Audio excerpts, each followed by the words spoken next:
जी okay, ठीक हो गया। सो हम क्या कह रहे थे, हम ये कह रहे हैं जनाब यहाँ पे फिजिक्स में हमारे इस चैप्टर का नाम क्या है। फिजिक्स में जो हम ये चैप्टर पढ़ रहे हैं इसका नाम है न्यूक्लियर फिजिक्स। मुझे प्लीज बताइए, मैंने कल आपको न्यूक्लियर फिजिक्स के बारे में क्या पढ़ाया है। हमने न्यूक्लियर फिजिक्स के बारे में क्या पढ़ा था? हमने पढ़ा सर न्यूक्लियर फिजिक्स में क्या होता है, न्यूक्लियस होता है, फिर न्यूक्लियस के अंदर न्यूक्लियॉन्स होते हैं, उन न्यूक्लियॉन्स के दरमियान एक न्यूक्लियर फोर्स होती है जिसकी वजह से एक न्यूक्लियर एनर्जी होती है। या तो ये पढ़ाया जाता है ओ लेवल्स के बच्चे को, मतलब बेसिक अगर किसी को पढ़ाना हो तो बेसिक कॉन्सेप्ट उसको ऐसे बिल्ड करते हैं कि एक न्यूक्लियस है, न्यूक्लियस के अंदर न्यूक्लियॉन्स हैं, न्यूक्लियॉन्स के अंदर न्यूक्लियर फोर्स है, न्यूक्लियर फोर्स की वजह से एक न्यूक्लियर एनर्जी है। अच्छा, लेकिन जब हम आपको A2 वालों को पढ़ाएंगे तो A2 वालों को हम क्या पढ़ाते हैं, न्यूक्लियस होता है, न्यूक्लियॉन्स होते हैं, उन न्यूक्लियॉन्स का, न्यूक्लियस का या न्यूक्लियॉन्स का, जब हम पूरे न्यूक्लियस का मास लेते हैं तो वो कुछ और होता है, जब हम इंडिविजुअल न्यूक्लियॉन्स का मास लेते हैं तो वो कुछ और होता है। ये जो न्यूक्लियस का मास है, मास ऑफ न्यूक्लियस, और जो मास ऑफ इंडिविजुअल न्यूक्लियॉन्स है, वो सेम नहीं होता। वो सेम जब नहीं होता, किसका ज्यादा होता है वैसे? हमने कहा था सर इंडिविजुअल न्यूक्लियॉन्स का मास जो है वो ज्यादा होता है, ठीक है। अच्छा, इन दोनों के मास में एक डिफेक्ट होता है, ठीक है, इनका मास इक्वल नहीं होता, इनके मास में एक डिफेक्ट होता है जिसकी वजह से mass of the nucleus is less than the mass of individual nucleons, ठीक है। जिसकी वजह से दो बातें होती हैं, एक आइडिया है mass defect का, जिसकी वजह से एक mass defect होता है, ठीक है। और वो mass defect जो है वो असल में क्या चीज होती है, that corresponds to what, that corresponds to the energy released when the nucleus is formed, or that is the same amount of energy is required when to disintegrate the nucleus, ठीक हो गया। सो मैस डिफेक्ट होता है, mess defect की वजह से वो जो एनर्जी रिलीज होती है या जो एनर्जी रिक्वायर्ड होती है उसको हम बाइंडिंग एनर्जी भी कहते हैं। क्या कहते हैं जी?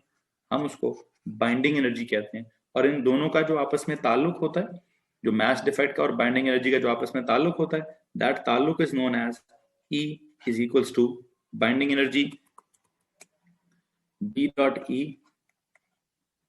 बल्कि एक सेकेंड इसको मैं यहाँ लिखता हूँ, binding energy is equals to delta m into c square। अब डेल्टा m की जगह अगर आप सादा m लिख दें और E बाइंडिंग एनर्जी की जगह सादी E लिख दें तो E is equal to M C square, E is equal to M C square होता है, जिसको हम वो फेमस आइंस्टाइन की इक्वेशन कहते हैं। That is famous Einstein equation.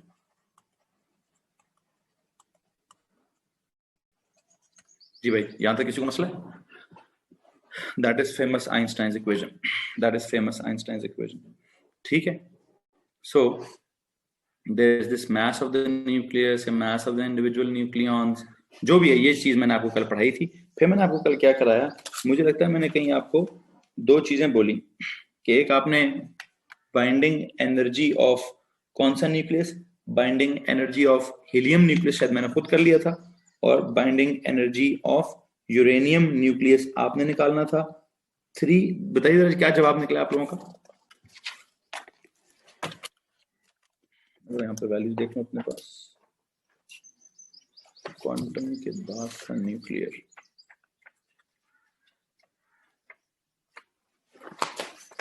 हाँ जी, आपको होमवर्क दिया गया था यूरेनियम की बाइंडिंग एनर्जी निकालने का। लेट मी चेक कि यूरेनियम की क्या वैल्यू थी। तो किसी ने अगर आंसर निकाला हो तो प्लीज बता दीजिए। आप में से अगर किसी ने आंसर निकाला हुआ है तो प्लीज बता दीजिए।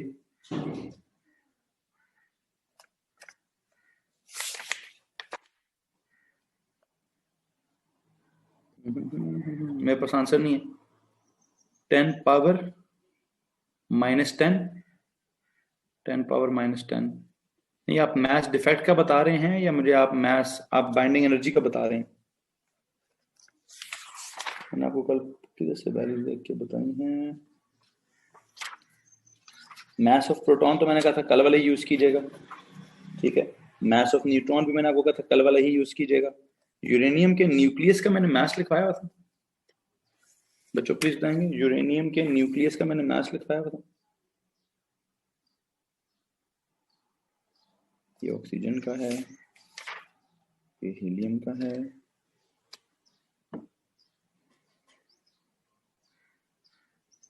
नहीं मैंने आपको कल कुछ वैल्यू लिखवाई भी है, तो मुझे प्लीज तस्वीर भेज दीजिए यार, जो भी मैंने कल लिखवाया था प्लीज उसकी तस्वीर भेज दीजिए।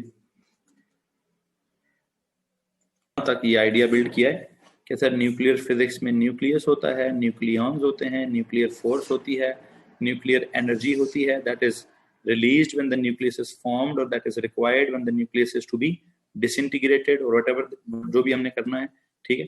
फिर हम कहते हैं जो न्यूक्लियस का कलेक्टिव मास होता है और जो न्यूक्लियॉन्स का इंडिविजुअल मास होता है वो आपस में इक्वल नहीं होता, जिसकी वजह से एक मास डिफेक्ट होता है।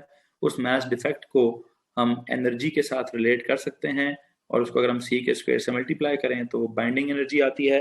बाइंडिंग एनर्जी के लिए मेरे पास एक जुमला लिखा हुआ है, the minimum amount of energy required to pull a nucleus apart into its separate nucleons और the amount of energy released when a nucleus is formed from its individual nucleons। एक ही बात है, मैं लिखवा चुका हूं मुझे लगता है, ठीक है।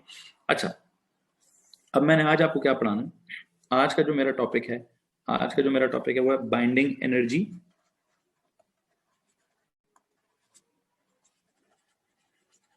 And the idea of stability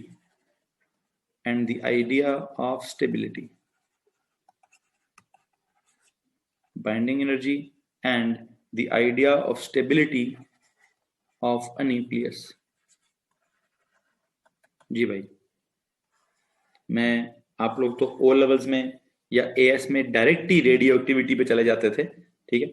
आज मैं डायरेक्ट रेडियो एक्टिविटी पे नहीं जाऊंगा, पहले मैं न्यूक्लियस की स्टेबिलिटी की बात करूंगा, ठीक है। फिर मैं उसकी अनस्टेबिलिटी की बात करूंगा, फिर मैं उसमें से किसी रेडियो एक्टिविटी की बात करूंगा। तो मेरे लिए रेडियो एक्टिविटी आज डायरेक्ट टॉपिक नहीं है, पहले मेरे लिए न्यूक्लियस की स्टेबिलिटी एक ताल्लुक है, पहले मेरे लिए न्यूक्लियस की स्टेबिलिटी एक सबसे बुनियादी कॉन्सेप्ट है, ठीक है। और उसका ताल्लुक मैं किसके साथ लिंक करूंगा, इस आइडिया को मैं किसके साथ बिल्ड करूंगा, बाइंडिंग एनर्जी के साथ। ओके, मुझे प्लीज एक बात बताइए, अगर किसी न्यूक्लियस की बाइंडिंग एनर्जी बहुत ज्यादा है तो आपका इसके बारे में क्या ख्याल है जी? आपका बेटा जी इस बारे में क्या ख्याल है? अगर किसी की बाइंडिंग एनर्जी ज्यादा होगी तो व्हाट डू यू थिंक, वो क्या होगा सर? वो बहुत स्टेबल होगा। Greater the binding energy greater the stability, मतलब जब वो बना होगा, जब वो न्यूक्लियस बना होगा, बहुत ज्यादा एनर्जी रिलीज हुई होगी, या उसको तोड़ने के लिए बहुत ज्यादा एनर्जी। एक काम करते हैं, पहले अगर मैं बाइंडिंग एनर्जी को डिफाइन कर दूं, what is it? It is the minimum amount of energy required या needed, minimum amount of energy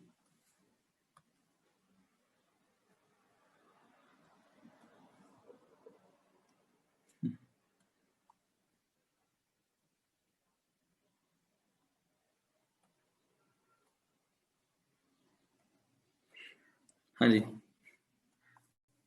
ji, the minimum amount of energy required to क्या, to pull a nucleus apart, minimum amount of energy required to pull a nucleus apart into what? Into its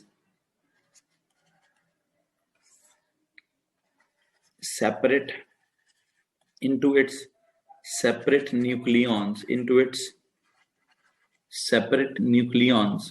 ठीक हो गया?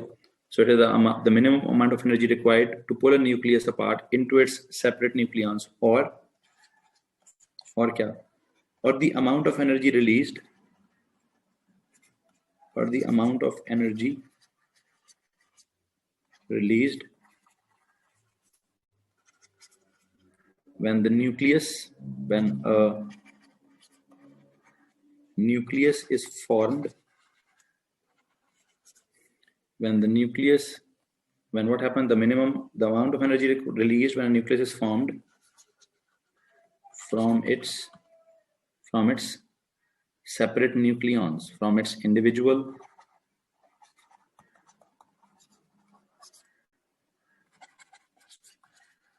nucleons. Okay, ये हमारी बुनियादी बात हो गई कि जी बाइंडिंग एनर्जी होती क्या है. अगली बात यह है ग्रेटर द बाइंडिंग एनर्जी, मतलब difficult to break it. Can I say like this कि अगर किसी की ज्यादा है, greater the binding energy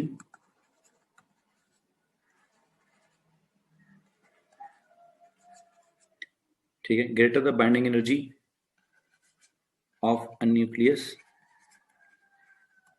what then? Difficult to break it.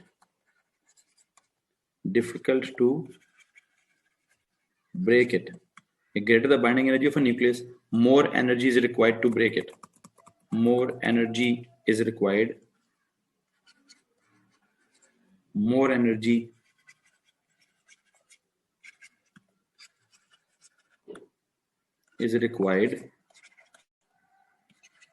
to break it. ठीक है, so more stable it is. more stable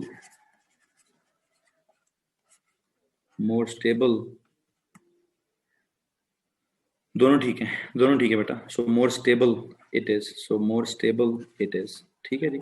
greater the binding energy of a nucleus, more energy is required to break it, so more stable it is. okay, let me tell you कि जो stability है, stability is more precisely related with binding energy per nucleon. stability का मैं direct ताल्लुक binding energy के साथ नहीं बनाऊंगा. ठीक है, मैं कहूंगा ठीक है, अपने आइडिया तो बिल्ड कर ले. greater the binding energy of a nucleus, more energy is required to break it, so more stable it is. I would rather say it is rather better to say the stability of the nucleus is directly proportional not to binding energy but to the binding energy per nucleon. ये मैंने क्या बोल दिया? अगली बात सुनो जी. मैं कह रहा हूं it is better to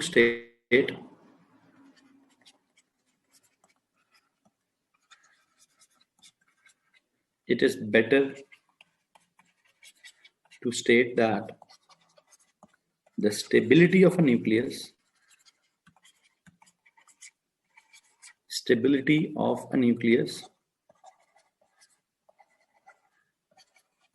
is related to binding energy. तो ठीक है, लेकिन आपने ये चेक करना है कि दो न्यूक्लियॉन्स जुड़ते वक्त कितनी बाइंडिंग एनर्जी रिलीज होती है, 3 न्यूक्लियॉन्स जुड़ते वक्त कितनी बाइंडिंग एनर्जी रिलीज होती है, 50 न्यूक्लियॉन्स जुड़ते वक्त कितनी बाइंडिंग एनर्जी रिलीज होती है. या इनफैक्ट जो भी न्यूक्लियस बना है, होना तो ये चाहिए था कि बाइंडिंग एनर्जी, मतलब अगर हीलियम की जितनी भी है, हीलियम के 4 न्यूक्लियस जुड़े हैं तो उसकी एक पर्टिकुलर बाइंडिंग एनर्जी होगी. ठीक है, अगर कार्बन के 12 न्यूक्लियस जुड़े हैं उसकी भी एक पर्टिकुलर बाइंडिंग एनर्जी होगी. यूरेनियम के 238 न्यूक्लियस जुड़े हैं तो उसकी भी एक पर्टिकुलर बाइंडिंग एनर्जी होगी. लेकिन बेटा अजीब और गरीब सी बात ऑब्जर्व ये की गई है कि जब हम हीलियम की बाइंडिंग एनर्जी को 4 से डिवाइड करते हैं, वो 4 न्यूक्लियॉन्स की बाइंडिंग एनर्जी है, उसको जब 4 से डिवाइड करते हैं तो कुछ और जवाब आता है. कार्बन की बाइंडिंग एनर्जी जो कि 12 न्यूक्लियॉन्स की है, उस एनर्जी को 12 से डिवाइड करते हैं तो कुछ और जवाब आता है. फिर यूरेनियम की बाइंडिंग एनर्जी जो कि 238 न्यूक्लियॉन्स की थी, उसको अल्टीमेटली 238 से डिवाइड करते हैं तो कुछ और जवाब आता है. मतलब हम जब हर किसी की पर न्यूक्लियॉन या बाइंडिंग एनर्जी पर न्यूक्लियॉन निकालते हैं तो वो सेम जवाब नहीं आता, बल्कि डिफरेंट जवाब आता है. It is better to state that the stability of a nucleus is related to binding energy per nucleon. Binding energy per nucleon का मतलब क्या है? जिसकी बाइंडिंग एनर्जी पर न्यूक्लियन ज्यादा होगी वो ज्यादा स्टेबल होगा. तो अल्टीमेटली मैं कहना चाहता हूं कि भाई greater the binding energy per nucleon of a nucleus, और greater the binding energy of the nucleus, more energy is required to break it, so more stable it is. Okay, मैं अब ज्यादा बेहतर जवाब दे रहा हूं. greater the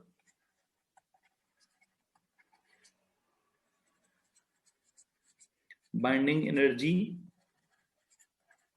per nucleon of a nucleus, difficult to break it,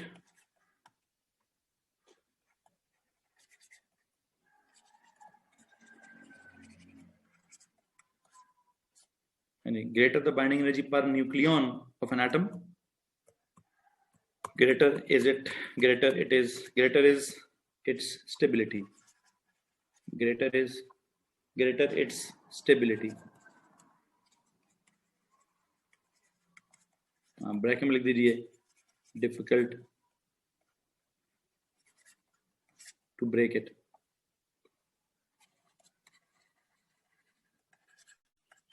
ठीक हो गया जी. Greater the binding energy per nucleon of a nucleus, greater is its stability and difficult to break it. ठीक है जी. सो मैंने कहा है कि जनाब पहले हमें लग रहा था कि सिर्फ बाइंडिंग एनर्जी से लिंक करना है. क्या करना है जी? सिर्फ बाइंडिंग एनर्जी से लिंक करना है स्टेबिलिटी. मैं आपको कह रहा हूं अभी नहीं भाई, बाइंडिंग एनर्जी से लिंक नहीं करना स्टेबिलिटी को. स्टेबिलिटी को लिंक करना है किसके साथ? बाइंडिंग एनर्जी पर न्यूक्लियन के साथ. क्यों जी? बिकॉज बाइंडिंग एनर्जी पर nucleon of every nucleus is different. Binding energy पर न्यूक्लियन ऑफ होना तो वैसे मैथमेटिक्स शायद हमें ये कहती है कि सर 4 न्यूक्लियॉन्स की जब आप बाइंडिंग एनर्जी निकालेंगे delta M is equal to mc square के साथ, उसको वो जो भी चलो उसका जो 4 न्यूट्रॉन्स की 4 क्या कहते हैं 4 न्यूक्लियॉन्स की एक वैल्यू डिफरेंट आ गई. कार्बन के केस में 12 न्यूक्लियॉन्स की वैल्यू डिफरेंट आ जाएगी. यूरेनियम के केस में 238 न्यूक्लियॉन्स की वैल्यू डिफरेंट आ जाएगी. ठीक है. फिर जब आप हीलियम की 4 न्यूक्लियॉन्स की बाइंडिंग एनर्जी निकाली थी आपने, उसको जब आप डिवाइडेड बाय 4 करेंगे तो क्या होगा?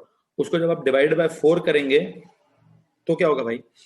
सर एक वैल्यू होनी चाहिए. फिर कार्बन की बाइंडिंग एनर्जी को जब आप डिवाइड बाय 12 करेंगे तो भी एक वैल्यू होनी चाहिए. फिर यूरेनियम की बाइंडिंग एनर्जी को जब आप डिवाइड बाय 238 करेंगे तो जब आप पर न्यूक्लियन वैल्यू निकालते हैं तो नॉर्मल मेंटल मैथ्स क्या कहता है?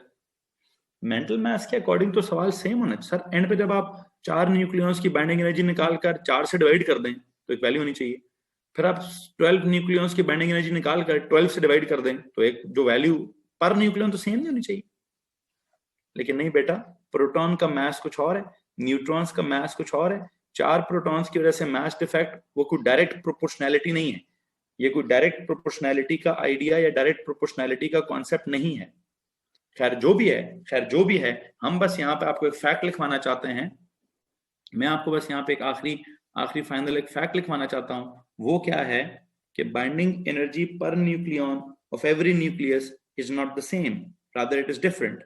So stability of every nucleus is different. है जी. क्या लिखूंगा मैं? इफ आई से क्या हो रहा है जी कि binding energy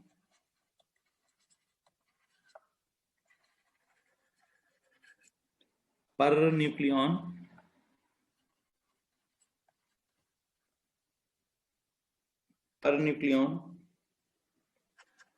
is not the same for every nucleus. So is different for different nucleus. Binding energy per nucleon is different for different nucleus. Is different for different nuclei. So what? So stability of different nucleus is different. So stability of different nuclei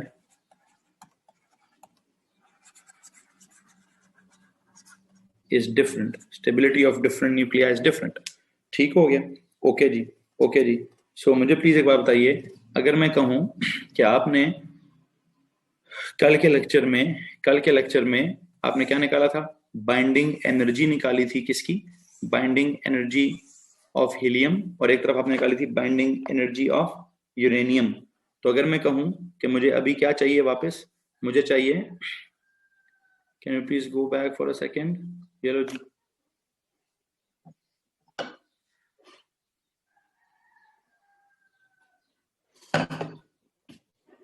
ji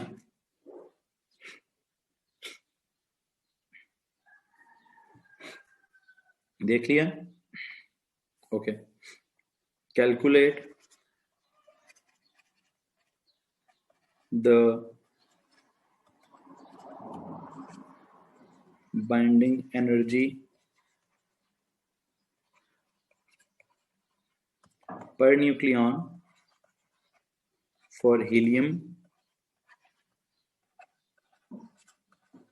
nucleus, A for helium nucleus and B for uranium 92 to 38 nucleus. देखिए आपने इस पहले वाले का क्या किया होगा, आपने इन दोनों का सबसे पहले डेल्टा M निकाला होगा, इसका भी आपने डेल्टा M निकाला होगा. ठीक है. अभी फिर आपने इसकी बाइंडिंग एनर्जी निकाली होगी, फिर आपने इसकी भी बाइंडिंग एनर्जी निकाली होगी.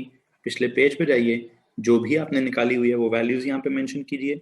अब मैं कह रहा हूँ मुझे चाहिए इसकी बाइंडिंग एनर्जी पर न्यूक्लियन, और मुझे इसकी भी चाहिए बाइंडिंग एनर्जी पर न्यूक्लियन. ठीक है जी.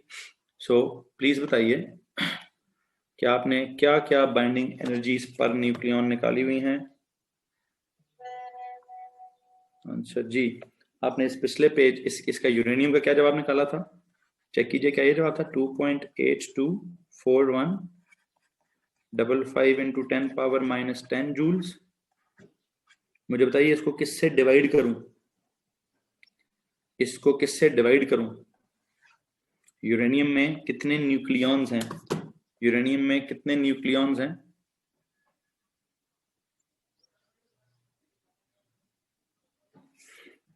देख चुके हो बता? 238 न्यूक्लियॉन्स हैं, तो इसको मैं 238 से डिवाइड करूंगा. और इधर जो आपने जवाब निकाला था वो जवाब ये था 4.53987 इंटू 10 पावर -12 जूल्स. इसको किससे डिवाइड करोगे? इसके 4 न्यूक्लियॉन्स हैं, पर एन नहीं, पर इसको क्या बोलूं मैं? ऐसे मुझे आप एक बात बताओगे, ये न्यूक्लियॉन के लिए सिंबल क्या होता था? एटॉमिक नंबर के लिए सिंबल होता है जी. एटॉमिक मास या न्यूक्लियॉन नंबर के लिए सिंबल क्या होता है? Do you remember? उसको हम कहते हैं बाइंडिंग एनर्जी पर ए. न्यूक्लियॉन नंबर के लिए आपने आई होप पेज के हेडर पे जाइए बच्चों, जरा पेज के हेडर पे जाइए, वहां जाके लिखिए एक न्यूक्लियस का सिंबल है. एक नंबर यहाँ ऊपर लिखा होगा, एक नंबर यहाँ नीचे लिखा होगा. What is this x? This is the symbol of the nuclide या न्यूक्लियस या एटम, जो भी उसका सिंबल होता है. ठीक है, symbol of the nuclide, nucleus, atom. Okay, जो ऊपर वाला नंबर है इसको हम क्या कहते हैं? या आप इसको एटॉमिक मास कहते थे. मैं इस चैप्टर की हद तक इसको कहूंगा न्यूक्लियॉन नंबर. इस नीचे वाले को क्या कहते थे हम? Proton number. है जी. वैसे अगर आप एटम्स वाला चैप्टर पढ़ें तो आप इसको क्या कहते थे? Atomic mass. नहीं, अभी मत लिखिएगा प्लीज, मैं एटम्स के हिसाब से नहीं पढ़ा रहा. और इसको आप क्या कहते थे? Atomic number. मैं भी ना एटम नहीं पढ़ा रहा, मैं तो न्यूक्लियस पढ़ा रहा हूं. अगर मैं न्यूक्लियस पढ़ा रहा हूं तो मैं न्यूक्लियॉन नंबर के साथ ही स्टिक करूंगा. ठीक है. मैं आपको यहाँ कहता हूँ बस ये ऊपर वाले को न्यूक्लियॉन नंबर कह दीजिए, नीचे वाले को प्रोटॉन नंबर कह दीजिए। इस बात को जरा जाकर प्लीज अपने पेज के हेडर पे जाके लिखें, प्लीज इसको पेज के हेडर पे जाके लिखेंगे।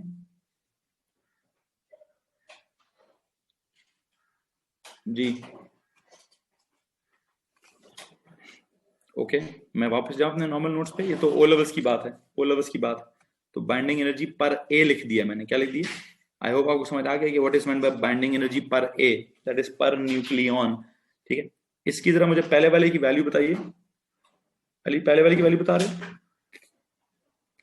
1.1349675 इंटू 10 पावर -12। ठीक है, ठीक है, जरा मुझे दूसरे की बता दो फिर, इसकी वैल्यू भी बता दो। इसको जब आपने 238 से डिवाइड किया होगा,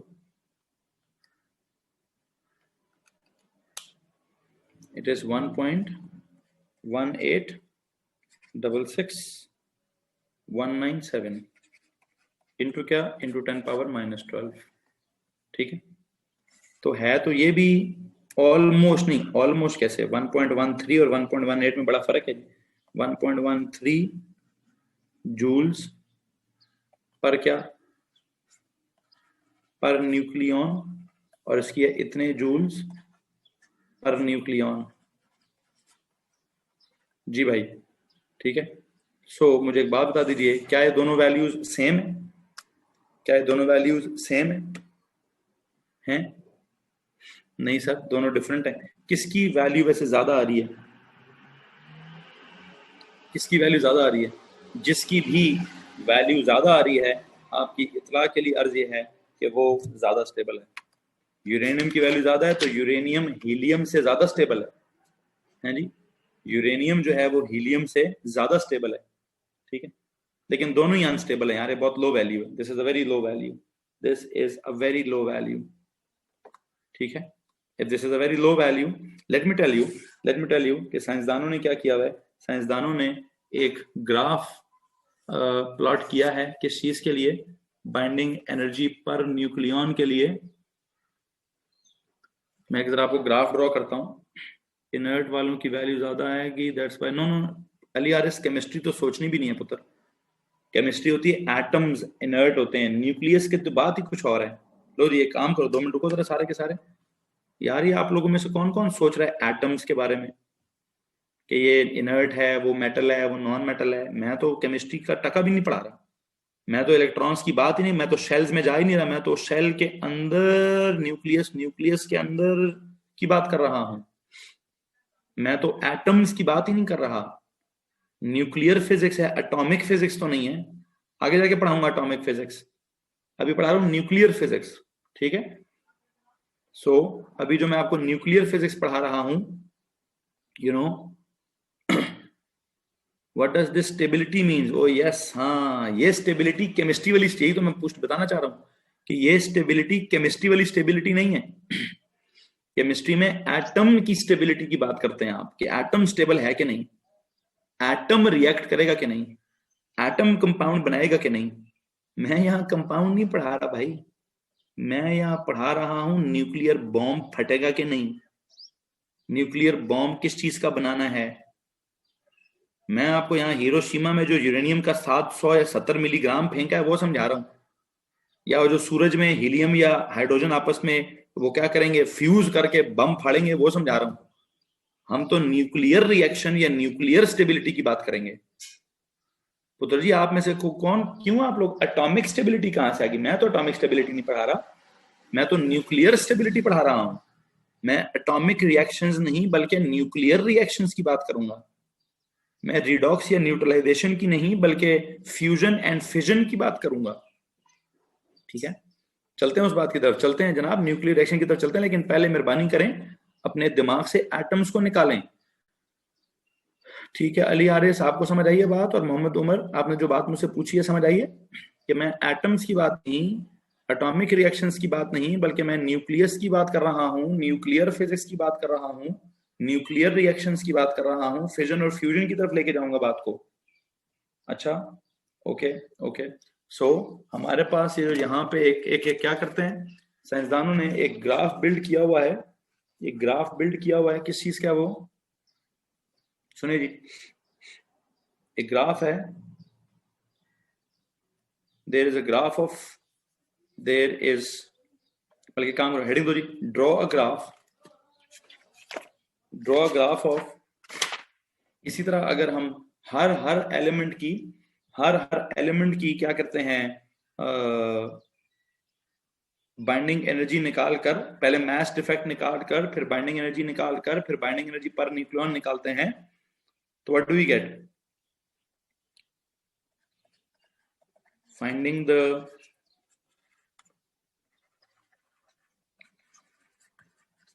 mass defect, binding energy, and nucleon can be a proton or a neutron. Nucleon is both, दोनों की तादाद। फातिमा ये कैसा सवाल पूछ रहे हो बेटा? तो बहुत, न्यूक्लियन क्या होता है? न्यूक्लियन तो प्रोटॉन्स और न्यूट्रॉन्स दोनों को कहते हैं ना। तो मैं बड़े वाले नंबर से डिवाइड कराऊंगा, 4 से या 238 से।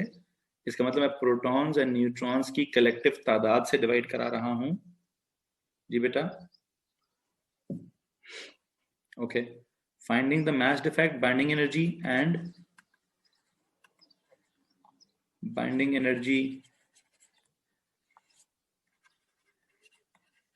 per nucleon of every atom of every nucleus, finding the mass defect, binding energy and binding energy per nucleon of every nucleus,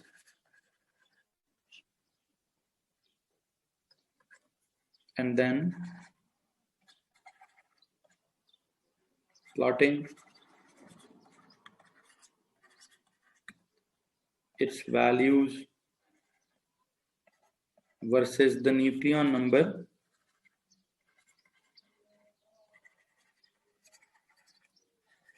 gives us the following graph. क्या किया जा रही? Finding the mass defect, फिर binding energy, and then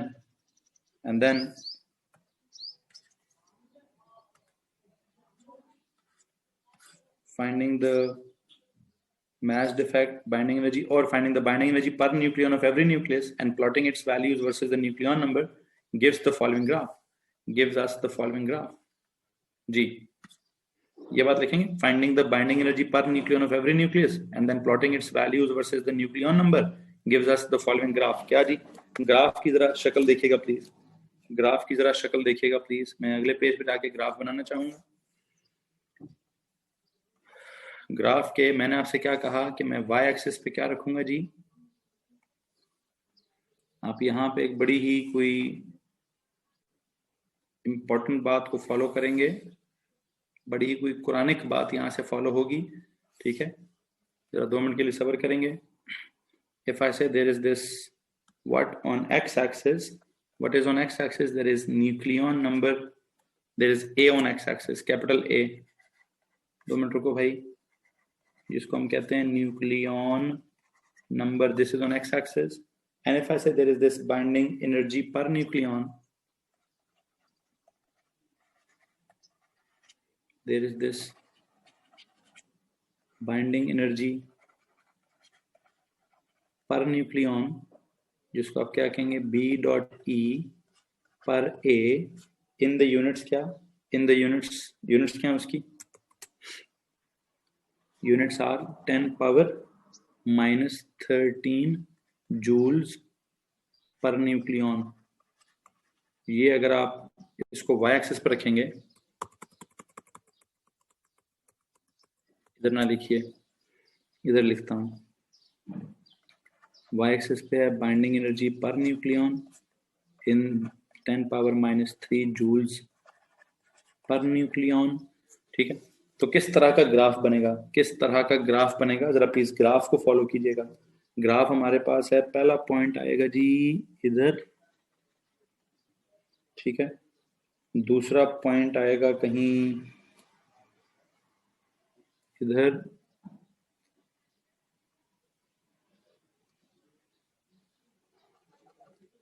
तीसरा point आएगा कहीं इधर, चौथा पॉइंट आएगा कहीं इधर, पांचवा आएगा कहीं इधर, छठा, सातवां, आठवां, नौवां, दसवां।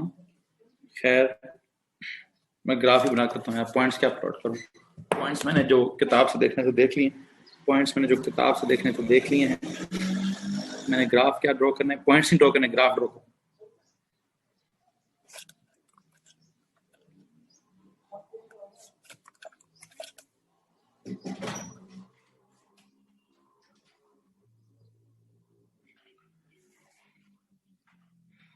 जैसे नीचे गए, फिर ऊपर गए, फिर यहाँ से ऊपर गए, फिर यहाँ पे कहीं गए। ठीक है जी,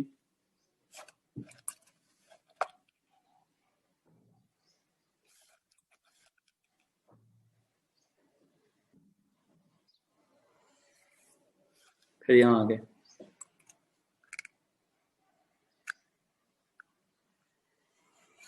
ऐसे लो जी, इस तरह का ग्राफ है भाई हमारे पास, इस तरह का ग्राफ है हमारे पास।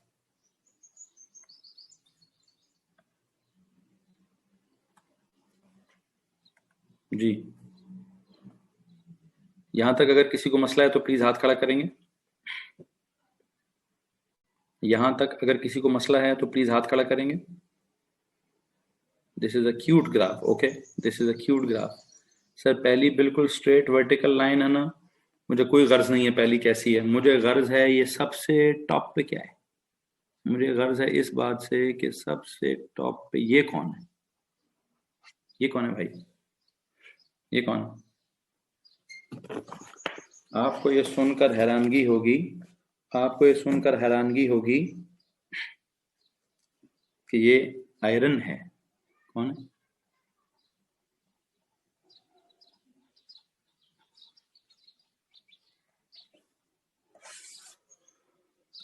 हाँ जी, इसका जो न्यूक्लियॉन नंबर है, इसका न्यूक्लियॉन नंबर इज 56।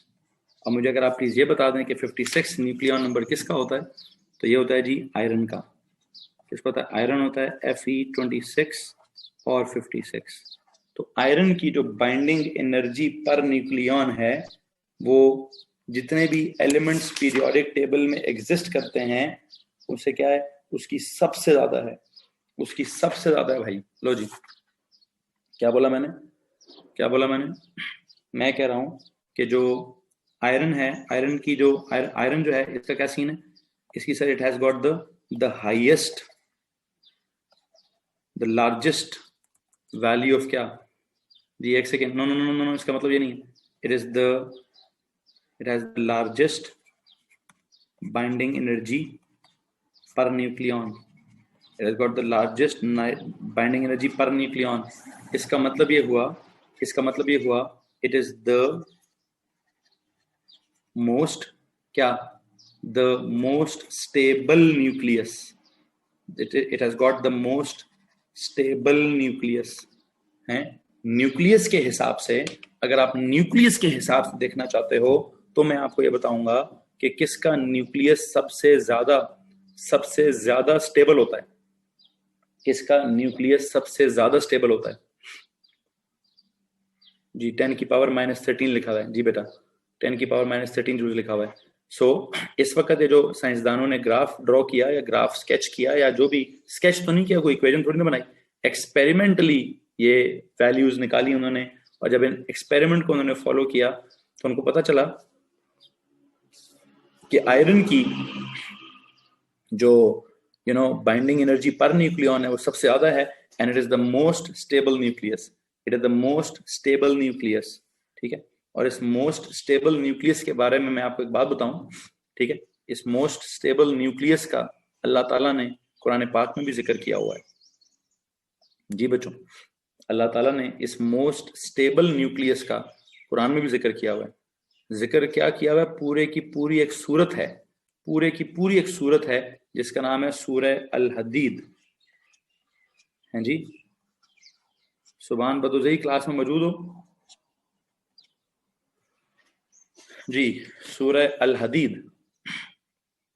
और ये जो अल हदीद है, अल हदीद कहते ही किसको है है जी, हदीद कहते ही आयरन को है, ठीक है, ये कहते ही आयरन को है। आयरन के नाम से अल्लाह ताला ने पूरी एक सूरत नाजिल की है, और उसमें एक लफ्ज़ बड़े मज़े का इस्तेमाल किया है, ठीक है, उसमें एक लफ्ज़ बहुत बहुत क्लासी किस्म का इस्तेमाल हुआ है। अल्लाह ताला फरमाते हैं, हमने लोहे को आसमानों से नाजिल किया, हमने लोहे को आसमान से ज़मीन पर नाजिल किया। आसमान से ज़मीन पर नाजिल करने का मतलब यह है कि लोहा कहीं आसमान में मौजूद था, लोहा कहीं आसमान में मौजूद था। आसमान में कैसे मौजूद था, आसमान में कहाँ से आ गया? इतना सार मोस्ट स्टेबल न्यूक्लियस है, इतना स्टेबल न्यूक्लियस है, तो अगर कोई स्टार, यहाँ से थोड़ी सी एस्ट्रोनॉमी स्टार्ट हो जाती है, अगर कोई स्टार लाइक सन, वो उसके हाइड्रोजन और हीलियम आपस में क्या करते जाएं, वो फ्यूज करते जाएं, फ्यूज करते जाएं, फ्यूज करते जाएं, फ्यूज करते जाएं, तो मैं आगे आपको रिएक्शन समझाऊंगा। उनका जब फ्यूजन रिएक्शन होगा, उनका जब फ्यूजन रिएक्शन होगा, तो अल्टीमेटली क्या होगा सर? उनके फ्यूजन रिएक्शन से वो न्यूक्लियस क्या करता जाएगा? जरा गौर से मेरी बात सुनिएगा। ये जो छोटे वाले हैं, what will they try to do? Sir ये ऊपर जाने की कोशिश करेंगे। ये ऊपर जाने की कोशिश कैसे करेंगे? ये आपस में मिक्स होने की कोशिश करेंगे। स्टार्स में जितने भी ऊपर स्टार्स हैं, उन तमाम स्टार्स में क्या होगा? उन तमाम स्टार्स में ये हाइड्रोजन होती है, हीलियम होती है। ये हाइड्रोजन और हीलियम आपस में क्या करने की कोशिश करती है? ये आपस में न्यूक्लियर फ्यूजन करने की कोशिश करती है। जिनका न्यूक्लियन नंबर 56 से कम है, उनका अगर कुछ हो तो क्या होता है? उनका फ्यूजन होता है। और जिनका न्यूक्लियन नंबर 56 से ज्यादा है, उनका अगर कुछ हो, वो क्या अच्छा, वैसे ये वाले क्या चाहते होंगे? ये हाइड्रोजन हीलियम, तो आई होप आपको पता चल गया क्या चाहते हैं, हाइड्रोजन या हीलियम। ये क्या चाहते हैं? ये तो बड़ा होना चाहेंगे, ये तो अपने आप को ऊपर लेके जाना चाहेंगे। अच्छा, जो ये वाले हैं, यूरेनियम होगा मिसाल के तौर पे, यहाँ पे दिस यूरेनियम, वो क्या चाहेगा? वो अपने आप, वो भी तो अपने आप को आयरन बनाना चाहेगा। तो दुनिया में जितने भी एलिमेंट्स एग्जिस्ट करते हैं, जिनका एटॉमिक नंबर 56 से कम है, वो खुद को 56 तक पहुंचाना चाहेंगे न्यूक्लियर नंबर। जिनका 56 से ज्यादा है, वो भी कम होकर, अच्छा वैसे वो कम होकर का मतलब क्या है? वो क्या करेंगे फिर? हाँ जी सर, वो यहां जाना चाहेंगे, एंड आई विल से कि वो टूटना चाहेंगे। वो टूटने को क्या कहेंगे? टूटने को बेटा जी मैं फिजन कहूंगा। क्या कहूंगा जी? टूटने को हमने फिजन कहना है, ठीक है। ये जो आप यहाँ पे आपके पास हाइड्रोजन है, या जो आपके पास यहाँ पे हीलियम है, वो फ्यूजन करना चाहते हैं। और यहाँ पे जो आपके पास यूरेनियम है, या जो भी आपके पास यूरेनियम के आसपास कोई और रेडियो एक्टिव चीजें हैं, लाइक बिस्मथ है या जो भी वगैरह वगैरह वगैरह हैं, what would they want? They would want कि सर हम भी छोटे हो जाएं। कहाँ तक हो जाएं?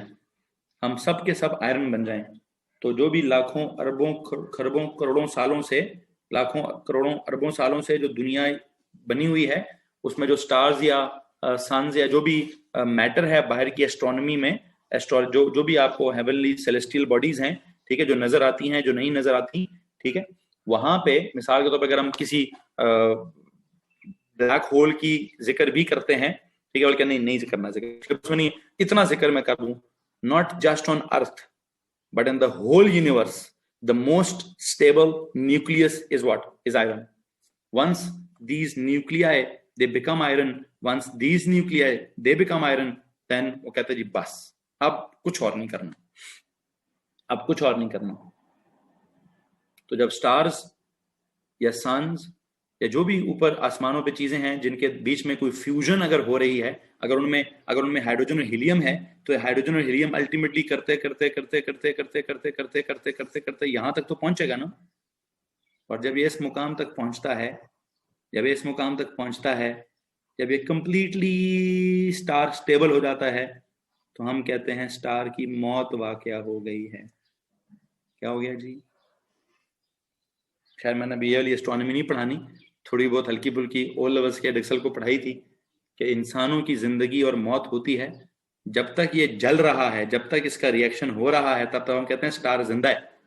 जब इसका ये फ्यूजन खत्म हो जाता है, जब इसकी जिंदगी में स्ट्रगल खत्म हो जाती है, जब इसकी जिंदगी में मुश्किलात खत्म हो जाती हैं, जब इसको जो आग लगी होती है वो आग बंद हो जाती है, इस स्टेज पे हम जाके कहते हैं now this is the death of the star, मर गया ये, इसकी रूह खत्म हो गई है, इसमें से स्ट्रगल खत्म हो गई है, इसकी जिंदगी में परेशानियां खत्म हो गई हैं, इसकी जिंदगी में जो आग लगी हुई थी वो खत्म हो गई है और अब ये मर चुका है जी। Dead star, we call that dead star, neutron star, whatever we call it, ठीक है। खैर जो भी है, मैं उसकी ज्यादा लंबी चौड़ी डिटेल में नहीं जाऊंगा, ठीक है। मैं बस आपको इतनी हल्की सी न्यूक्लियर फिजिक्स पढ़ाना चाहता हूँ, मैं कोई एस्ट्रोनॉमी नहीं पढ़ाना चाहता, ठीक है। एस्ट्रोनॉमी एस्ट्रोफिजिक्स मेरा टॉपिक नहीं है, न्यूक्लियर फिजिक्स मेरा टॉपिक है। बस ये जमीन पर न्यूक्लियस है या ऊपर आसमान पे कहीं पे न्यूक्लियस है, तो आसमानों में you know what is happening जी, आसमानों में जब क्या सीन हो रहा है, जो भी हो रहा है आसमानों में हो रहा है कि जमीन में हो रहा है, बस सिंपल है जी, सिंपल है। जो मैंने समझाना था समझा चुका हूँ। क्या समझाना था भाई, मैंने आपको ये समझाना था। टॉपिक हमारा क्या चल रहा है आज का? आज का जो हमारा टॉपिक है वो ये चल रहा है, आज का जो हमारा टॉपिक है वो ये चल रहा है कि sir ji there is this concept of binding energy and the idea of stability, ठीक है। बाइंडिंग एनर्जी और स्टेबिलिटी, न्यूक्लियस की स्टेबिलिटी बाइंडिंग एनर्जी पर डिपेंड करती है। सिर्फ बाइंडिंग एनर्जी नहीं, बल्कि बाइंडिंग एनर्जी पर न्यूक्लियन पे डिपेंड करती है। और बाइंडिंग एनर्जी पर न्यूक्लियन की क्या सीन है? बाइंडिंग एनर्जी पर न्यूक्लियन का क्या सीन है? उसका सीन ये है जनाब कि सर जी जिसकी बाइंडिंग एनर्जी पर न्यूक्लियन सबसे ज्यादा होगी, जिसकी बाइंडिंग एनर्जी पर न्यूक्लियन सबसे ज्यादा होगी, वो सबसे ज्यादा स्टेबल न्यूक्लियस होगा। याद रखिएगा, एटम की बात नहीं कर रहा, इलेक्ट्रॉन्स को अभी तक मैं लेकर ही नहीं आया, मैं एटम्स की बात ही नहीं कर रहा, ठीक है। सो किस चीज की बात कर रहा हूं, किस चीज की बात कर रहा हूं बेटा? मैं अभी यहाँ पे न्यूक्लियस की बात कर रहा हूं कि आयरन का न्यूक्लियस इज द मोस्ट। अब असल में ना प्रॉब्लम है, एक प्रॉब्लम है। क्या प्रॉब्लम है? प्रॉब्लम ये है, आप कहेंगे सर हम तो बेसिक, हम तो बचपन से एटम्स पढ़ते रहे, हम तो एटम के बाहर जो इलेक्ट्रॉन्स हैं, इलेक्ट्रॉन्स का लूज होना, इलेक्ट्रॉन्स का गेन होना, इलेक्ट्रॉन्स का शेयर होना, उसके उसका आयन बनाना, उसका मॉलिक्यूल बनाना, उसके कंपाउंड्स बनाना, उसमें से नोबल गैसेस का स्टेबल होना, या बाकी मेटल्स नॉन मेटल्स का रिएक्टिव या मोर रिएक्टिव या लेस रिएक्टिव होना, ये पढ़ते रहे। तो बेटा फिर केमिस्ट्री में पढ़ते रहे होगे ना, वो सारी चीजें केमिस्ट्री में होंगी ना। मैं तो केमिस्ट्री पढ़ा ही नहीं रहा, मैं तो फिजिक्स पढ़ा रहा हूँ।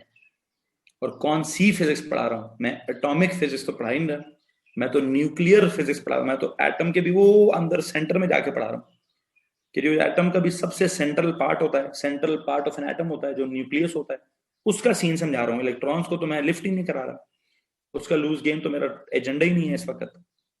तो एजेंडा क्या है? Just the nucleus. तो न्यूक्लियस भी स्टेबल होता है या अनस्टेबल होता है? न्यूक्लियस को भी एक प्रॉब्लम होता है। न्यूक्लियस को क्या प्रॉब्लम होता है? न्यूक्लियस का प्रॉब्लम यह है कि वो भी क्या कहते हैं, ऐड या, एक सेकंड रुकिए, एक सेकंड रुकिए जी।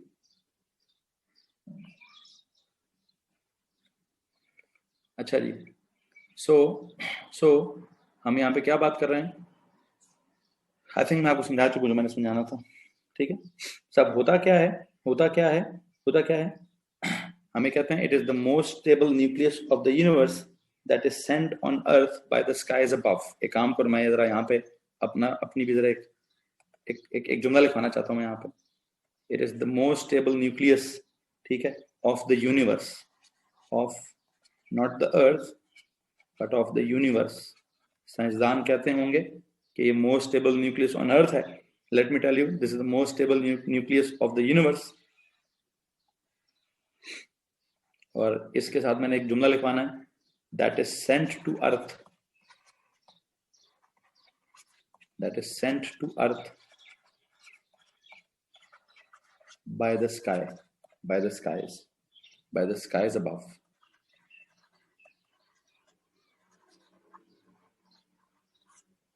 That is sent to earth by the skies above. That is sent to earth by what? By the skies above. That is Al-Quran. That is Mafhum Al-Quran. हाँ जी जी, एग्जैक्टली, मफहूम अल-कुरान। कुरान में एक आयत है कि जमीन पर लोहा पैदा नहीं हुआ, जमीन पर तो उतना लोहा था ही नहीं, ठीक है, ये लोहा हमने कहाँ से भेजा? हमने आसमान से लोहा नाजिल किया। प्रॉपर लफ्ज है नाजिल किया, आसमान से लोहा नाजिल किया। अगर आप YouTube के ऊपर एक वीडियो लिखेंगे, आप इस YouTube के ऊपर अगर आप ये वीडियो सर्च करेंगे, how iron comes from the sky to the earth, तो आई थिंक शायद आपको वहां पे एक वीडियो मिलेगी कि वो इतने जोर से जमीन की तरफ गिरा, इतने जोर से जमीन की तरफ लोहा गिरा कि व्हाट हैपेंड टू इट, वो जमीन के अंदर ही घुस गया। मतलब क्या हुआ था आपको पता ना कि जमीन का जो कोर है, जमीन के कोर में क्या है बच्चों? प्लीज बताइए, what is in the core of earth? Core of earth is pure iron. और जो आपके पास कोर है आयरन है ना, ठीक है जी। अब ये कोर ऑफ अर्थ में आयरन कहां से आ गया? आप कहेंगे सर आसमान से, तो आसमान से गिरा था तो सरफेस में आना चाहिए था। पुत्र, जब आसमान से कोई चीज गिरती है तो इतने जोर का खड़ा बनाती है कि आप सोच भी नहीं सकते। जब आसमान से गिरा, इतने जोर से गिरा होगा किसी जमाने में, इतने जोर से गिरा होगा कि इसने जमीन के बिल्कुल अंदर जा, जैसे किसी को गोली मारते हैं तो गोली किधर चली जाती है? सरफेस पर रुक जाती है। जब गोली मारते हैं तो गोली इंसान के अंदर चली जाती है? सीना छिलनी छिलनी हो जाता है और गोली आर पार हो जाती है। या तो आर पार हो जाती है, हाँ आर पार भी हो सकती है। आयरन आर पार भी हो सकता था, आर पार हो ही रहा था कि एक फिनोमेना है, यूट्यूब पे वीडियो देखना बड़े मजे की, बल्कि रुको मैं सर्च करके आपको फॉरवर्ड करता हूँ। हाँ जी, मैं बताना चाहता हूँ कि जो लाइटर न्यूक्लियाई होते हैं, लाइटर न्यूक्लियाई क्या करते हैं? They join together to form a larger nuclei so that their stability increases. What is nuclear fusion? Please जरा गौर से सुनिएगा। इस फ्यूजन में क्या होता है? Lighter nuclei join, it is the joining of two smaller nuclei. It is the joining of two smaller nuclei. It is the joining of two smaller nuclei to form a larger nuclei, to form a more stable, ठीक है, to form a more stable,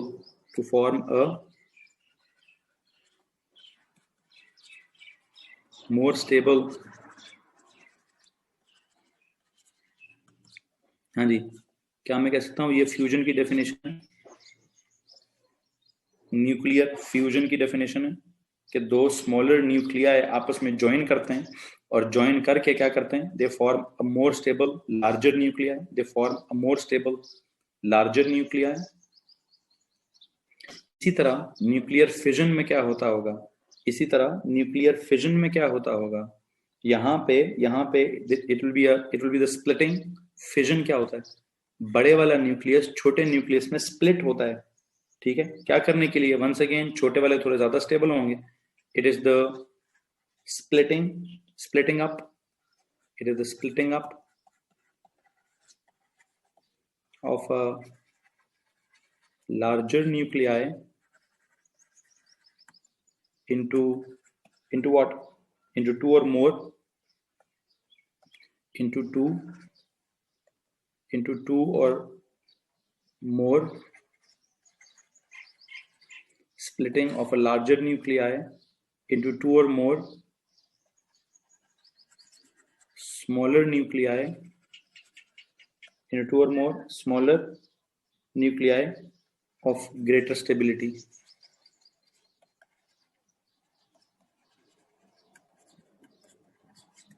जी भाई, fission में क्या देखें, ये वाले जो 56 से जो कम वाले हैं वो आपस में क्या करते हैं?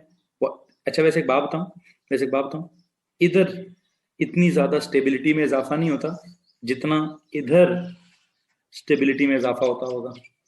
अगर मैं कहूं कि यहाँ बहुत मुश्किल है ये वाला फिनोमेना, और यहाँ भी ये फिनोमेना यहाँ पे बहुत स्टीप है, हाइड्रोजन से helium banana it's something like बहुत ज्यादा फर्क पड़ना। हाइड्रोजन से हीलियम बनाना, ये पहला डॉट हाइड्रोजन का है, दूसरा डॉट हीलियम का है। अगर कोई दो हाइड्रोजन जुड़कर एक हीलियम बनाते हैं तो आप सोच भी नहीं सकते कितना ज्यादा इजाफा होता है इसमें बाइंडिंग एनर्जी पर न्यूक्लियन में, कितना ज्यादा इजाफा होता है स्टेबिलिटी में। या फिर मैं अगर आपको कहूँ कितनी ज्यादा एनर्जी निकलती है इस फिनोमेना में, ठीक है जी। So you know what, I believe आपको ये बात समझ आ रही होगी कि मैं जो कह रहा हूँ कि जनाब व्हाट इज हैपनिंग, ये जो छोटे वाले हैं ये जुड़कर बड़ा बनाने की कोशिश करते हैं, क्योंकि इनको पता है ऊपर जाएंगे तो बड़ा बनाएंगे तो स्टेबिलिटी होगी। जो ये वाले हैं 56 से आगे वाले, उनको पता है कि यार अगर हम वापस चले जाएं, हम छोटा न्यूक्लियस बना लें तो ज्यादा स्टेबिलिटी होगी। अब न्यूक्लियर फिजन और न्यूक्लियर फ्यूजन ये क्या चीजें हैं? They are basically the examples of nuclear reactions. They are basically the examples of nuclear reactions. So मैं काम करना चाहता हूं, मैं यहां से आगे नेक्स्ट हेडिंग आपको देना चाहता हूं। Next heading is nuclear reactions. What is nuclear fusion and nuclear fission? They are basically the nuclear reactions in which the nucleus undergoes a change. In which the nucleus undergoes a change. तो क्या मैं एक काम कर सकता हूं जी? They make isotopes. नहीं, अभी मैं आइसोटोप्स की बात नहीं कर रहा हूं, बट जो भी है जी, अभी मैं आइसोटोप्स की तरफ नहीं जाना चाहता। बिल्कुल आइसोटोप्स होते होंगे। मैं बस आपको इतनी बात बताना चाहता हूं कि nuclear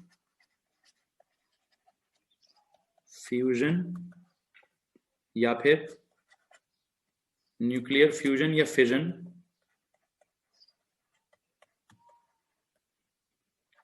are termed as what? Are termed as nuclear reactions. Are termed as nuclear reactions in which the nucleus undergoes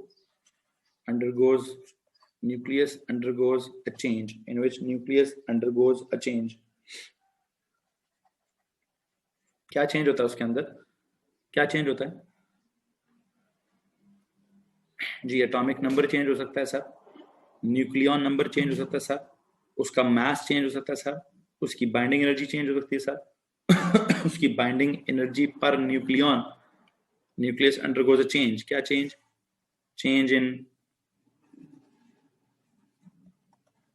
proton number,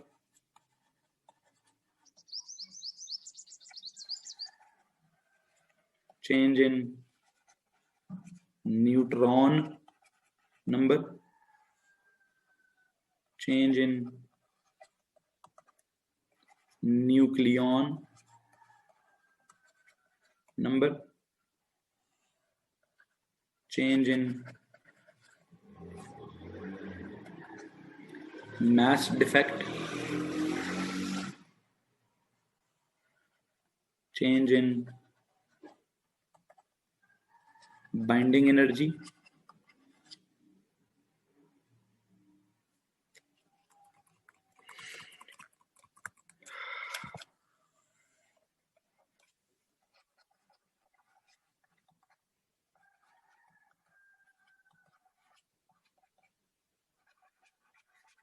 in fact क्या असल हकीकत है? असल हकीकत सर चेंज क्या आना चाहिए? चेंज आना चाहिए, इंक्रीज आना चाहिए। इंक्रीज इन क्या चीज? Increase in binding energy per nucleon. क्या होना चाहिए? Increase in the binding energy per nucleon होना चाहिए। प्रोटॉन नंबर चेंज हो सकता है, न्यूक्लियॉन नंबर चेंज हो सकता है, मास डिफेक्ट चेंज हो सकता है, बाइंडिंग एनर्जी चेंज हो सकती है, एनर्जी रिलीज हो सकती है, ठीक है। Ultimately binding energy per nucleon increase हो रहा होता है। और एक बात आपको और बता दूं, इन न्यूक्लियर रिएक्शंस में व्हाट इज कंजर्व्ड, ये सब चीजें चेंज होती हैं। However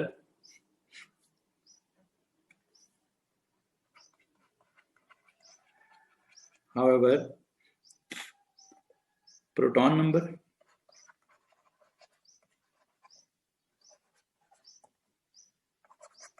nucleon number, and what? However, proton number, nucleon number, and क्या चीज? However, proton number, nucleon number, and proton number, nucleon number, and mass dash energy is conserved. Is conserved during nuclear reactions. Conserved होने का मतलब क्या है? Conserved होने का मतलब क्या है कि सर जितना मास जो है वो उसका पहले होगा, एक सेकंड रुकिए।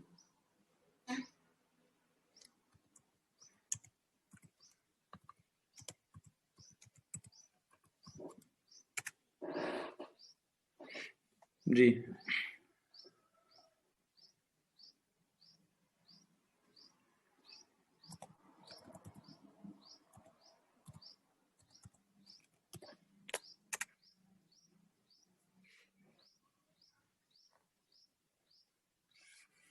अच्छा जी, हमने क्या कहा?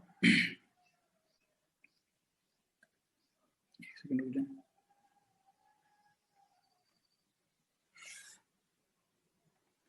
जी, कि जब ये न्यूक्लियर रिएक्शंस होते हैं, जब ये न्यूक्लियर रिएक्शंस होते हैं, इन न्यूक्लियर रिएक्शंस में क्या होता है? इन न्यूक्लियर रिएक्शंस में कुछ ना कुछ तब्दीली आती है। न्यूक्लियस अंडरगोज अ चेंज, ठीक है। What change? कि उसका प्रोटॉन नंबर कम ज्यादा हो सकता है, न्यूट्रॉन नंबर कम ज्यादा हो सकता है, न्यूक्लियॉन नंबर कम ज्यादा हो सकता है, मास डिफेक्ट कम ज्यादा हो सकता है, बाइंडिंग एनर्जी कम ज्यादा हो सकती है। कम तो नहीं होती, ज्यादा ही होनी चाहिए, ठीक है। बाइंडिंग एनर्जी पर न्यूक्लियॉन असल में ज्यादा होनी होती है। असल में हम क्या चाहते हैं कि बाइंडिंग एनर्जी पर न्यूक्लियॉन ज्यादा हो जाए और system leads towards increase in stability. क्या आ जाए जी? इंक्रीज इन, कोई भी रिएक्शन इस वजह से होगा, चाहे केमिकल हो चाहे न्यूक्लियर हो, चाहे केमिकल हो चाहे न्यूक्लियर हो, वो रिएक्शन स्टेबिलिटी को बढ़ाने के लिए होगा, ठीक है। अच्छा, जो भी है, प्रोटॉन नंबर भी दोनों तरफ कंजर्व्ड रहेगा, मास कंजर्व्ड रहे ना रहे, एनर्जी अकेली कंजर्व्ड रहे ना रहे, मास डैश एनर्जी कंजर्व्ड रहती है। मास और एनर्जी का जो सम है, मास और अगर मास कम हो जाता है तो आप उस मास की जो कमी वाक़ हुई है, उस मास की कमी को एनर्जी में कन्वर्ट करें तो उतनी ही एनर्जी रिलीज हुई होगी। जितना मास कम होगा, ये जितना मास कम होगा उतनी एनर्जी रिलीज होगी। अगर कहता ना, अगर वो कहता है okay proton number changes but gets conserved, ठीक है, बिल्कुल ठीक है। मतलब जितना प्रोटॉन नंबर लेफ्ट पर होगा उतना ही प्रोटॉन नंबर राइट पर होगा, जितना न्यूक्लियॉन नंबर लेफ्ट पर होगा उतना ही न्यूक्लियॉन नंबर राइट पर होगा। लेकिन जितना मास लेफ्ट पर होगा उतना ही मास राइट पर नहीं होगा। जितनी एनर्जी लेफ्ट पर होगी उतनी ही एनर्जी राइट पर नहीं होगी। लेकिन हाँ, जितना मास और एनर्जी का सम लेफ्ट पे था और जितना मास और एनर्जी का सम राइट पर है वो जरूर सेम रहेगा। मैं कंजर्व का मतलब क्या है, कंजर्व का मतलब समझाता हूं। कंजर्व का मतलब है sum of proton number on the left hand side is equal to sum of proton number on the right hand side, ठीक है। फिर similarly sum of nucleon number on the left hand side is equals to sum of nucleon number on the right hand side. Proton numbers left right दोनों साइडों पे बराबर होंगे, ठीक है। लेकिन sum of mass on the left hand side will not be equal to the sum of mass on the right hand side.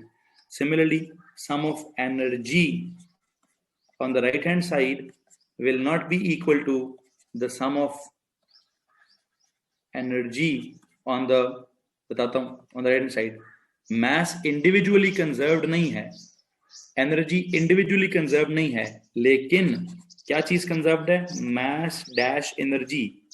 mass और energy का जब आप सम लेंगे on the right hand side और mass डैश एनर्जी का जो सम है on the left hand side वो जरूर सेम होगा। Atomic number, proton number conserved है, न्यूक्लियॉन नंबर कंजर्व्ड है, मास अकेला कंजर्व्ड नहीं है, एनर्जी अकेली कंजर्व्ड नहीं है, लेकिन मास और एनर्जी का जो सम है वो कंजर्व्ड है। मसलन ये हुआ कि अगर लेफ्ट पे मास आता है, इसकी मैं एग्जांपल देता हूं। फॉर एग्जांपल लेफ्ट पे मास आता है आपके पास जो है ना जी वो 10 kg और राइट पे आपके पास मास आ जाएगा 9 kg। आप कहेंगे सर ये क्या बात हुई, ये तो सेम नहीं है। अच्छा, इसी तरह अगर आपके पास एनर्जी जो है वो लेफ्ट पे आ जाएगी, मिसाल के तौर पर 9 kg, इधर आ जाएगी 9 kg नहीं, जो भी यूनिट्स हैं 9 यूनिट्स, एक सेकेंड केजी शेडी ना लिखें, लेफ्ट पे 10 यूनिट्स हैं मैथ्स के और राइट पे 9 यूनिट्स हैं मैथ्स के, तो बराबर तो ना हुए ना। इसी तरह यहाँ पे 9 यूनिट्स हैं, इसकी 9 यूनिट्स हैं एनर्जी के, और इधर 10 यूनिट्स आ जाएंगे एनर्जी के, तो बराबर तो ना हुए। लेकिन जब आप इसका सम लेंगे मैथ और एनर्जी का, तो यहाँ पे भी 19 यूनिट्स होंगे मैथ एनर्जी का सम, और यहाँ पे भी 19 यूनिट्स होंगी मैथ एनर्जी का सम। तो समझ आ रहा है कि मैथ अकेला कंजर्व नहीं है, एनर्जी अकेली कंजर्व नहीं है, लेकिन मैथ और एनर्जी का जो आपस का रिलेशनशिप होता है ना, वो E=mc²। अगर कोई मैथ्स में फर्क आएगा, अगर कोई दोनों के मैथ्स में फर्क आएगा, तो आपने क्या कर देना है, अगर कोई दोनों के मैथ्स में फर्क आएगा या दोनों की एनर्जी में कोई फर्क आएगा, तो मैथ्स का डिफरेंस या एनर्जी का जो डिफरेंस है, बेसिकली वो उनका, आई होप आपको इक्वेशन पता है मैच डिफेक्ट वाली या बाइंडिंग एनर्जी वाली, उसके मुकाबले में, उसके मुताबिक जब आप क्या करेंगे, उसके मुताबिक जब आप उन दोनों को एडजस्ट करेंगे, तो अल्टीमेटली पता चलेगा ओके सर, मैथ्स कंजर्व नहीं था, एनर्जी कंजर्व नहीं थी, लेकिन मैथ्स और एनर्जी का सम कंजर्व था। मैथ्स और एनर्जी का सम जो होता है वो जरूर कंजर्व था। किसी को मसला है तो हाथ खड़ा कर दीजिए, किसी को मसला है तो हाथ खड़ा कर दीजिए। जी बच्चों, नो?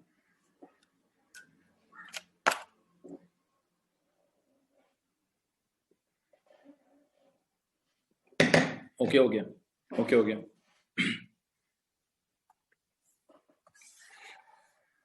सो मैं अगले पेज पे जा रहा हूं।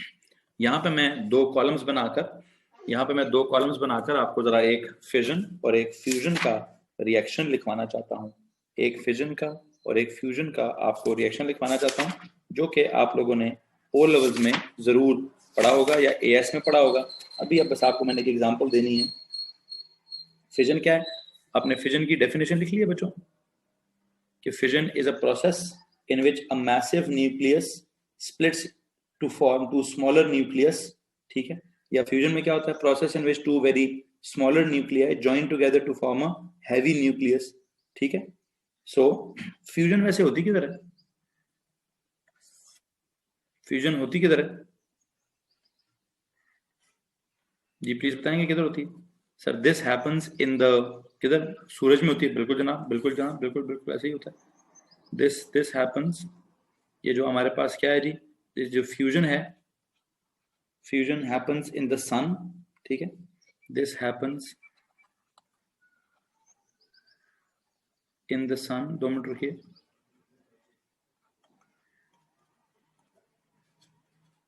This happens in the sun.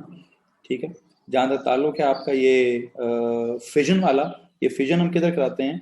Fission हम कराते हैं, क्या कहते हैं, न्यूक्लियर रिएक्टर के अंदर। This happens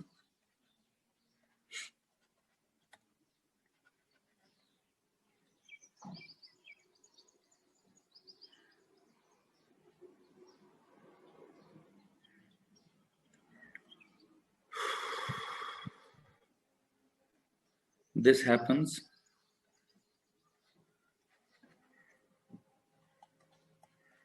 in the nuclear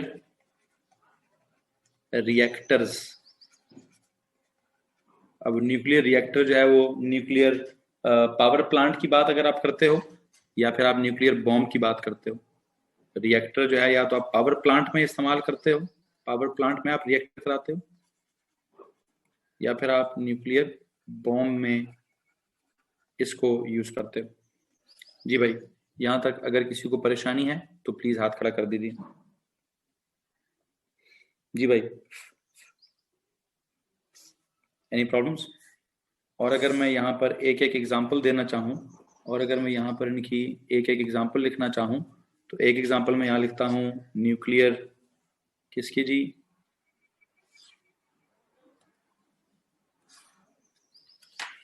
हाँ वही हाइड्रोजन बॉम्ब। हाइड्रोजन बॉम्ब का बच्चे ने पूछा है, तो हाइड्रोजन बॉम्ब में ये होता होगा जो सूरज में हो रहा है, ये वाला काम हाइड्रोजन बॉम्ब में होगा। ये यूरेनियम वाला बॉम्ब इधर होता है।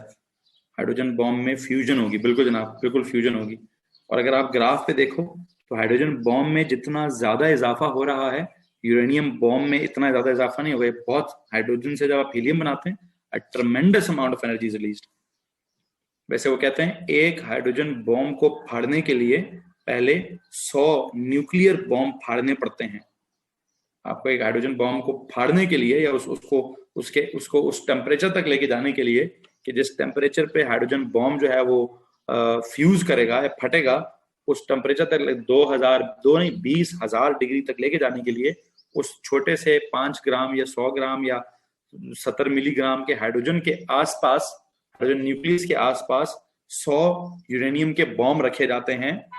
जब 100 यूरेनियम के बॉम्ब फटते हैं तो उसकी स्पेस में, उसकी सराउंडिंग में टेम्परेचर इतना हाई हो जाता है कि फिर जाके हाइड्रोजन का बॉम्ब फटता है, और फिर जब वो फटता है तो बस फिर सवाल हिसाब किताब सब बराबर हो जाता है।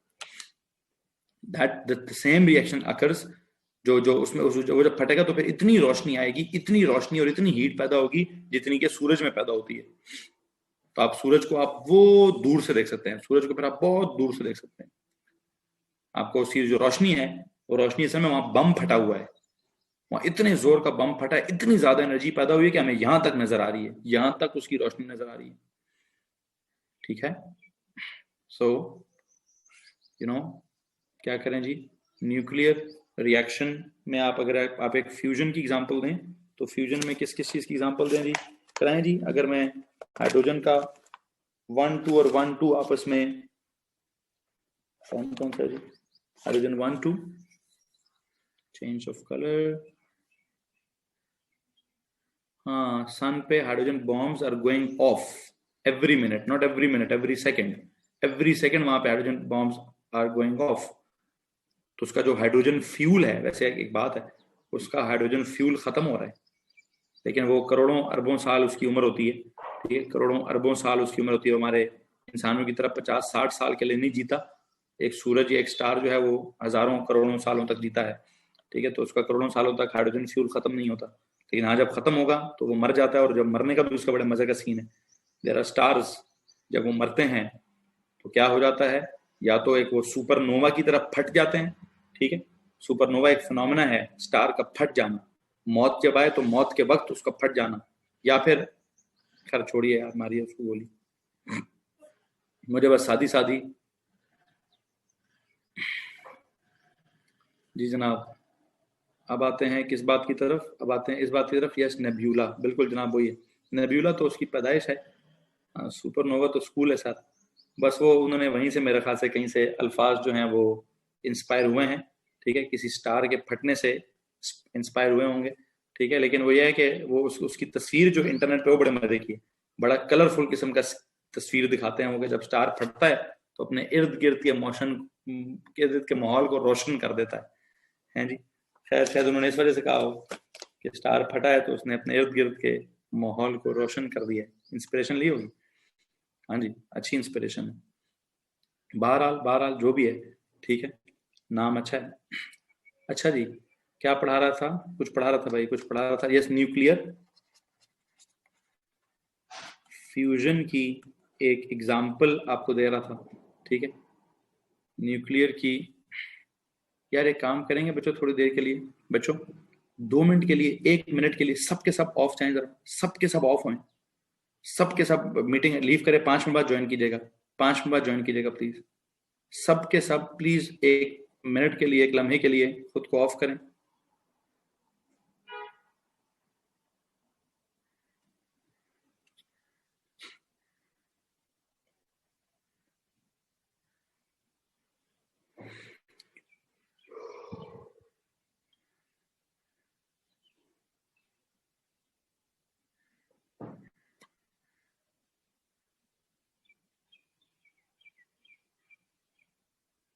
बच्चों प्लीज अपने आप को ऑफ कीजिए सबके सब।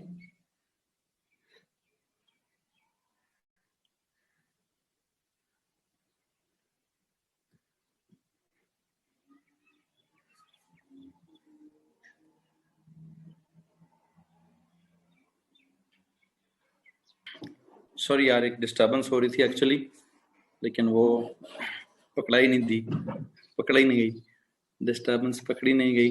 बहरहाल कोई बात नहीं, इधर जरा ध्यान दीजिए।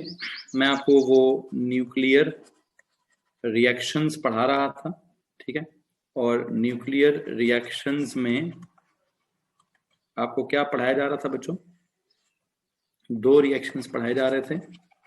न्यूक्लियर फ्यूजन पढ़ाई जा रही थी और न्यूक्लियर फिजन पढ़ाई जा रही थी। मैं बस आपको उनकी एक एक एग्जाम्पल जो है वो लिख के बताना चाहता हूं। और वो क्या क्या एग्जाम्पल है जी? न्यूक्लियर फ्यूजन की एग्जाम्पल क्या है बच्चों?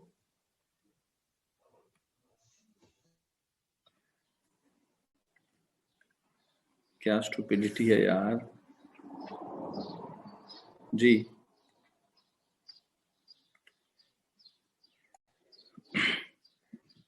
ये ध्यान दो भाई, कौन उल्लू है ये? चलो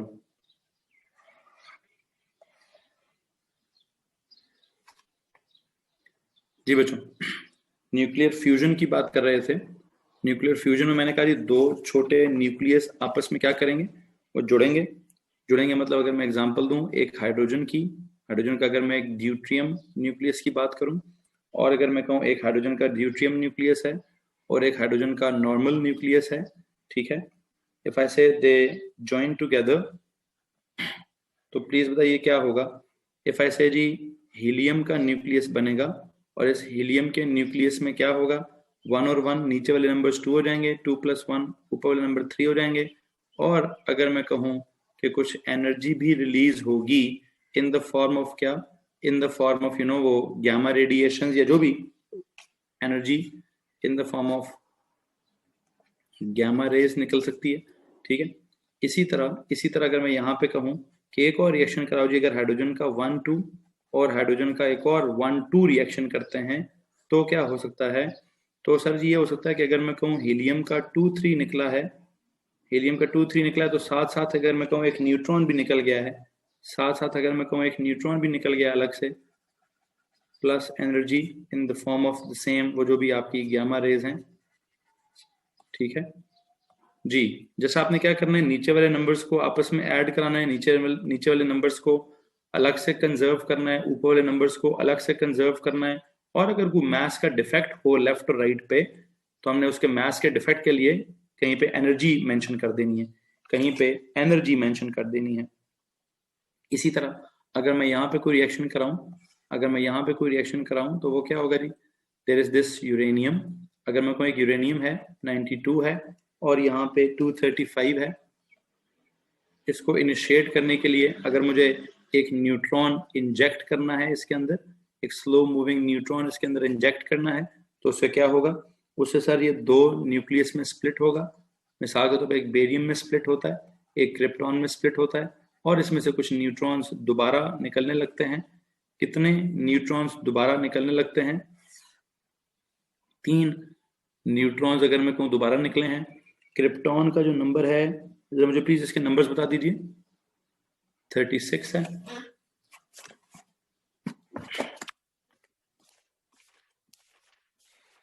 बेरियम का नंबर क्या है जी? There is this बेरियम, इसका नंबर है 56 जी, इसका नंबर है 56। अब अगर मैं यहाँ पे कहूँ कि krypton krypton krypton krypton krypton का जो ऊपर नंबर है दैट इज 84, तो प्लीज बताइए बेरियम का ऊपर वाला नंबर क्या होगा? प्लीज बताइए फिर बेरियम का ऊपर वाला नंबर क्या होगा? हाँ जी, अगर मैं कहूँ लेफ्ट पे देखें, नीचे वाला नंबर एडजस्ट करने दो, नीचे वाले नंबर को अगर आप ऐड करें तो लेफ्ट पे नीचे वाला नंबर है 92, राइट पे नीचे वाला नंबर है 56 प्लस 36 दैट इज 92। ऊपर लेफ्ट पे नंबर्स हैं 235 प्लस 1, 235 प्लस 1, अगर मैं कहूँ यहाँ पे एक अननोन है वैल्यू, तो it is equal to x plus 84 plus 3 multiply by 1। Please बताइए इस x का जवाब कितना आएगा? अगर आप इसको ऐड करें 236 minus 84 minus 3 1s are 3, it comes out to be 149। ठीक है जी, तो ये जो भी है बस नंबर्स तो कंजर्व्ड हैं, नंबर्स कंजर्व्ड हैं, प्लस यहाँ पे भी क्या होगा, यहाँ पे भी कोई ना कोई एनर्जी रिलीज होगी in the form of gamma rays. अगर क्या होता है, अगर लेफ्ट और राइट पे मैस अगर इक्वेट नहीं होता, तो या तो गैमा रेज की सूरत में एनर्जी निकलेगी, या फिर गैमा रेज की सूरत में एनर्जी निकलेगी, या फिर kinetic energy of the products की सूरत में, कि जो आपके पास दो प्रोडक्ट्स हैं, energy in the form of gamma rays होती है या फिर energy in the form of kinetic energy of the products भी होती है। जो भी चीजें प्रोड्यूस हुई हैं वो किसी ना किसी काइनेटिक एनर्जी से निकलेंगी, कि ये काइनेटिक एनर्जी हो सकती है, ठीक है, या फिर ये एनर्जी, ये क्या नाम है इसका, गैमा रेज वाली हो सकती है। जी भाई, यहां तक किसी को परेशानी है? यहां तक किसी को परेशानी है बच्चों? एनीवन? सो ये जो न्यूक्लियर रिएक्शन है, ये जो न्यूक्लियर फ्यूजन है, ये जो न्यूक्लियर फिजन है, मुझे उम्मीद है मैं आपको पढ़ा चुका हूं। इन दोनों प्रोसेसेस में बेसिकली होता क्या है, बोथ दीज प्रोसेसेस क्या करते हैं, दे रिलीज एनर्जी, जिसकी वजह से क्या होता है, जिसकी वजह से इनकी बाइंडिंग एनर्जी पर न्यूक्लियन में इजाफा होता है, जिसकी वजह से इनकी स्टेबिलिटी में इजाफा होता है। कहने से both of these nuclear processes, what happens, both of these nuclear processes release energy, हाँ जी, जिसकी वजह से क्या होगा, due to which their binding energy per nucleon increases, hence the stability increases, जी भाई, यहां तक अगर किसी को परेशानी है तो प्लीज हाथ खड़ा कर दीजिए। जी बच्चों, इस बात में अगर किसी को परेशानी है तो प्लीज हाथ खड़ा कर दीजिए। जी जनाब, नो, चलो जी, दैट्स इट। यहाँ पे जाकर क्या होगा बेटा, यहाँ पे जाकर क्या होगा, यहाँ पे जाके मैं आपका फिजिक्स का लेक्चर एंड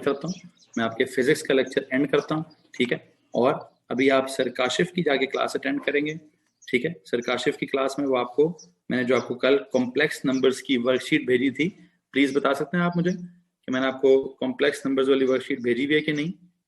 जी भाई भेजी हुई है। उसकी प्रॉब्लम्स वो आपको आज कराएंगे। उसकी प्रॉब्लम्स बायो वाले हैं तो अगर उनकी बायो की क्लास है तो प्लीज आके बायो की क्लास ले लीजिए, ठीक है।